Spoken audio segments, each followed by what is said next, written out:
What should we make for the New Year's feast? It's that time of year again. My name is Sherry, a 31-year-old working professional. Many of my female colleagues have left the company for marriage or childbirth, leaving just one single woman and one married woman like myself. New young employees keep coming in, and the three of us joke that we are already the senior ladies at our age. I have made it to a supervisor role, but climbing any higher seems challenging. Still, I'm content with my current situation, working for a stable company, earning a decent salary and having a good time with my colleagues. My husband Kevin is 2 years younger than me but is climbing the corporate ladder smoothly and is well regarded by his bosses. Both of us have full-time jobs, and since we don't have kids yet, we're living a fairly comfortable life. That said, we're usually frugal, except for special occasions like vacations or birthdays. Neither of us are into brand name stuff, and we don't have many material desires. Preparing for having a child and enjoying life together if you don't have children, I vaguely think like that and save money. As soon as Halloween ended and the city switched to Christmas decorations, I started thinking about the new year. Every year, Kevin and I prepare a New Year's feast and drinks to bring to my in-laws. For some reason, that's become the norm. The first New Year's after getting married, my mother-in-law asked me to pick up a ham she had ordered. Turns out she hadn't paid for it yet. I gave her the ham, but she didn't mention the money. I figured she would settle up later, but that never happened. When my husband casually asked her about it, she said she was busy and would deal with it later. Then, when my husband wasn't around, she said, "You can at least pay for the ham, right? I mean, we're the ones preparing for New Year's here." I wouldn't have minded paying, but the way she said it without even a thank you was annoying. We had already bought drinks and snacks as she had asked, and even brought New Year's gift. It's an hour away by car, so I can't stay overnight, so I wonder what preparations are needed. If she had said she was making a homemade feast, I would have been impressed, but she had just bought stuff from the store and there were no New Year's decorations. I convinced myself that hosting is hard work and let it go. The next year, she asked us to bring not just drinks and snacks, but also the New Year's feast. We complied, thinking it's only a few times a year we visit. My husband's parents, us, and his sister and her husband were all there. They ate so much, it was no wonder they were that size. The feast was gone in no time, and I barely got any. Next time, bring more. We are here for 3 days. This isn't enough. Oh, this seems a bit scant, don't you think? Make sure to bring more next time. Yeah. When I give a non-committal nod, overwhelmed by their energy, my husband gives me an apologetic look. You see, my sister-in-law and her husband never bring any gifts when they visit. Not even for New Year's. They guzzle down drinks like water. Never bring even a can of beer and don't give anything to either our parents or us. On the other hand, I always prepare New Year's gifts for my in-laws and my sister-in-law's family. According to my husband, his mom has always doted on my sister-in-law. She would take her everywhere, buy her anything she wanted, totally spoiled her. Maybe that's why they think they don't have to bring anything. I'm also surprised that my brother-in-law could act so nonchalant about it. They relax without bringing any gift, indulge in the food and drinks we have prepared, and don't even offer to help clean up. I couldn't even imagine being so inconsiderate, and my husband would definitely offer to help if he were at my parents' house. "My dear, just relax and sit," my mom would say. But I appreciate my husband's willingness when he asks, "Is there anything I can do?" Last New Year's, we had some crabs sent from relatives in Alaska. Since there was too much for just us, we took it to my in-laws and it was a hit. You are really doing it, sis. This is how you do crab? My sister-in-law was ecstatic. I knew they would probably eat most of it, so I brought the crab in the shell. Peeling crab shells is something I'm good at. My relatives used to send them to my parents. As we sat at the dinner table, I quickly peeled the crab for my husband and me. Not being accustomed to it, my mother-in-law and sister-in-law's family struggled to keep up. Eventually, my mother-in-law told my father-in-law to hurry up and peel, and my sister-in-law reached for our plate. "Sis, you're so good at this. Can you put some on my plate next?" And so, without even objecting, I became the designated crab peeler for my sister-in-law and her husband. Even when my husband said, "You're not kids, do it yourself," they didn't care. What's worse, not a single thank you was heard from them. Then, as if they really liked it, they even said, "Looking forward to more crab next year." But it seems this season's catch wasn't good, according to my mom. For this year's New Year feast, I was thinking of this. What do you think? I showed my husband a catalog. A restaurant in Minnesota collaborated with a department store to sell New Year's meals for the first time. Thanks for always doing this, but my parents won't appreciate it. Let's go for something cheaper. This looks pretty expensive. I do agree, but I also don't want to bring something that's just abundant but not tasty. You never know what snide remarks you'll get, and I want my quiet father-in-law and kind husband to enjoy something good. I'm fed up with my rude mother-in-law and sister-in-law, but it's New Year's after all. If it leads to a good time, then that's all the better. That thought was still in my mind. Plus, I have some good news this time, which I explained to Kevin. The Minnesota restaurant that's making this New Year's feast, it's where my friend Mary got married. You remember her from the wedding.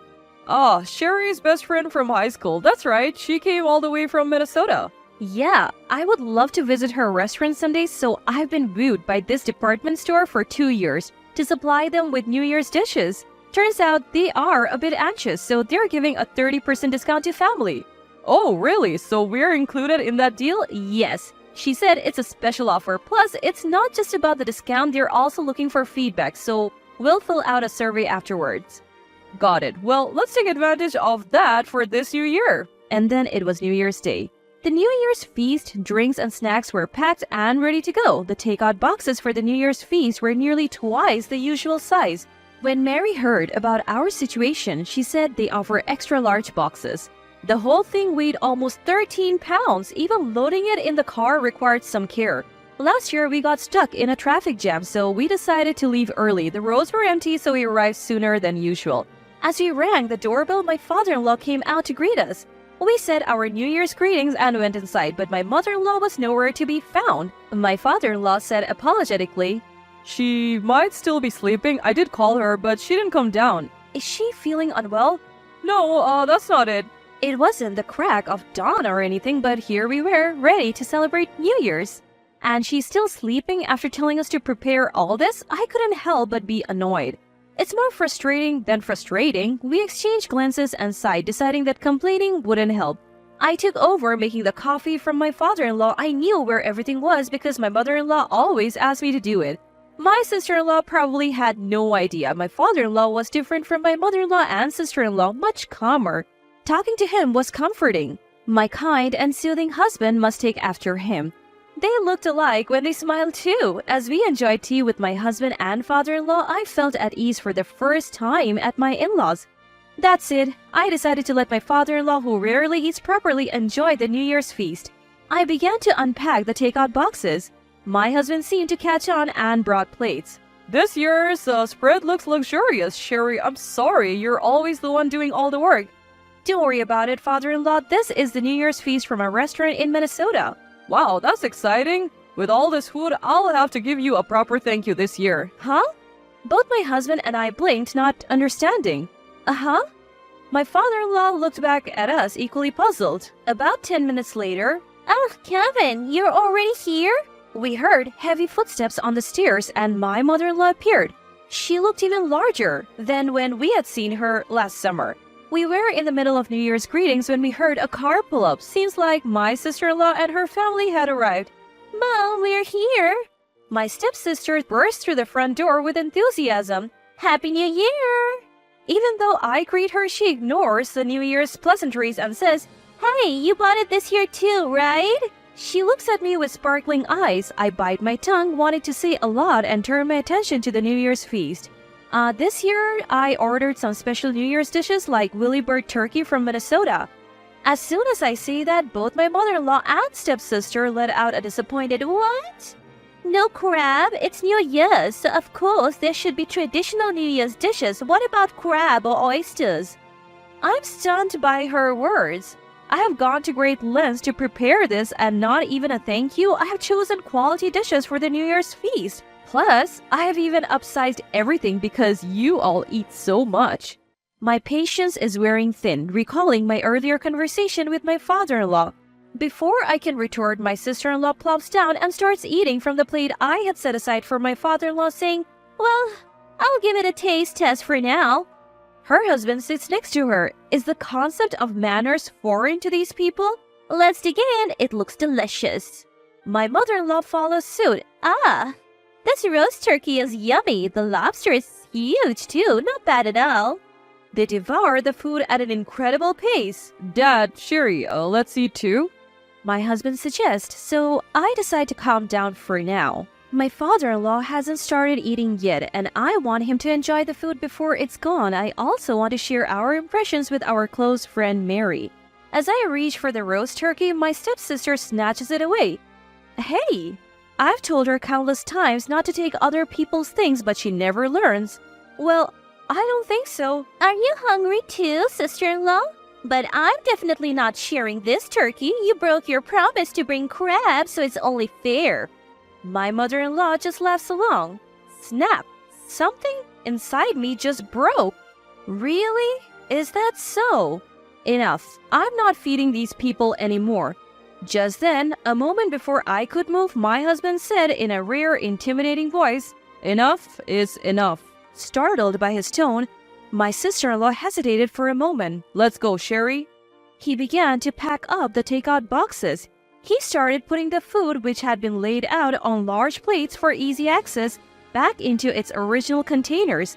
I followed suit silently. Well, what are you doing? What's going on with you two? My sister-in-law and mother-in-law started to panic, but it was too late. While I was closing the lid of the takeout boxes and putting them in a bag, my husband began to gather the drinks and snacks he had brought. We hadn't planned this, but our teamwork was spot on. All that was left was to load the car. I turned around and said with a smile, Well, we are going back to our parents' house. We won't be coming here for the holidays or the New Year anymore. What? My mother-in-law and sister-in-law were stunned. That's how it is. Dad, I'll be in touch. My father-in-law nodded silently. As we were about to leave with our stuff, Wait, why are you taking everything? Yeah, what are you thinking? You can leave if you want, but leave the food. My mother-in-law and sister-in-law persisted. Sherry, is this how you treat your husband's family? Kevin is such a kind person. He would never do something like this. What have you been telling him? They were so hypocritical. If that's how it's going to be, I will set the record straight in front of them. I looked squarely at my mother-in-law. Mother-in-law, as I mentioned earlier, the New Year's feast this year was ordered from a restaurant in Minnesota. So what? Don't you care about the price? Why should I? You guys bought it, so it's none of my business. Then where did the money that my father-in-law provided go? What? My mother-in-law covered her mouth as if she had just realized something. Every year, it seems my father-in-law has been providing money for the meals we bring, but we have never accepted it. Where did that money go? My mother-in-law must have thought she would never get caught since she had been successfully stealing the money every year. She turned pale. What are you talking about? Are you still going to pretend you don't know? You have no idea how shocked we were when we heard it from my father-in-law. My father-in-law was just as shocked. He only found out that we hadn't received a single cent when he saw the puzzled look on our faces. He had never intervened when his wife and daughter treated us poorly because he thought he was covering the costs.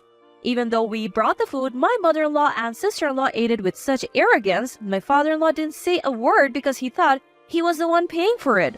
What's going on? I've been giving you 2 extra money every year, including for transportation, haven't I? My usually mild-mannered father-in-law raised his voice. Well, you see... My mother-in-law was at a loss for words, her eyes darting around. Do you have any idea how much effort it takes to pick and bring the food each time? You were asleep just a moment ago, weren't you? Well, that's... Yet every New Year's, we try to make everyone happy. It's not just about the money. What really hurts is that you can't even say thank you. My mother-in-law mumbled, and my sister-in-law looked pale behind her. I had a hunch about her.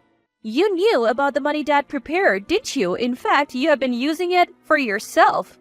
I hit the nail on the head. Given how much my mother-in-law dotes on her, it's entirely possible. What did you say? No, it's not me, it's Mom. My sister-in-law was flustered under my father-in-law's glare. We had no more business here. Let's go, Sherry. Okay, goodbye. We loaded our stuff into the car and drove off without looking back. Wait, what are we going to do for New Year's? We can share some roast turkey with you. I thought I heard that from behind, but I didn't look back. Sherry, at this point, she's so clueless. My husband's timing was perfect, and I burst out laughing after that. We had a great time at my parents' house for New Year's. We all enjoyed a feast from the restaurant where my best friend Mary works. My mom even gave her thoughts on each dish, so I took detailed notes. When I compiled it all, it turned into something like a report. We sent that along with a survey we received and later got an unexpected gift. Mary's family was delighted with our detailed comments and found our differing tastes interesting. They even sent us an invitation to their famous restaurant in Minnesota. It was nice to be invited, but even nicer to see how much Mary is loved. It warmed my heart to know my best friend is happy in her new home.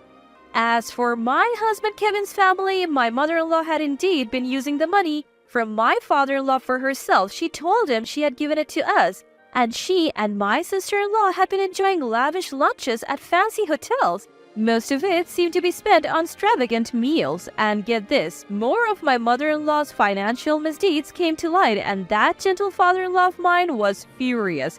She had underestimated him, thinking he wouldn't make a big deal out of it. Now she's facing divorce. I was a bit shocked to hear this. That calm and kind father-in-law of mine. But maybe it's precisely because he's like that he couldn't forgive not giving money to his son and daughter-in-law. Courtesy matters even among family, and saying thank you and sorry is basic. Neither was present in my mother-in-law or sister-in-law. If we had been greeted with a smile and a thank you every year, and if we all could have enjoyed the meal together, the money wouldn't have mattered. My sister-in-law and her husband, despite their low income, had been living beyond their means and relying on my father-in-law for support. Now he's declared he won't give them another cent. My husband said while reporting all this, Hey, I still want to have a father-son relationship with Dad going forward. Is that okay with you, Sherry? "Absolutely," I answered without hesitation. It's too bad we couldn't share our New Year's feast with him. Oh, since we got that invitation, how about we invite him when we go to the restaurant? Great idea. He would love that. Dad's a big ice hockey fan, so he would have plenty to see in Minnesota. Believe it or not, watching sports is a hobby of his. Really? My dad loves ice hockey too. Our conversation kept flowing. Maybe our fathers would hit it off like this too. Why not invite my parents and take a trip to Minnesota with everyone? The thought made me feel happy.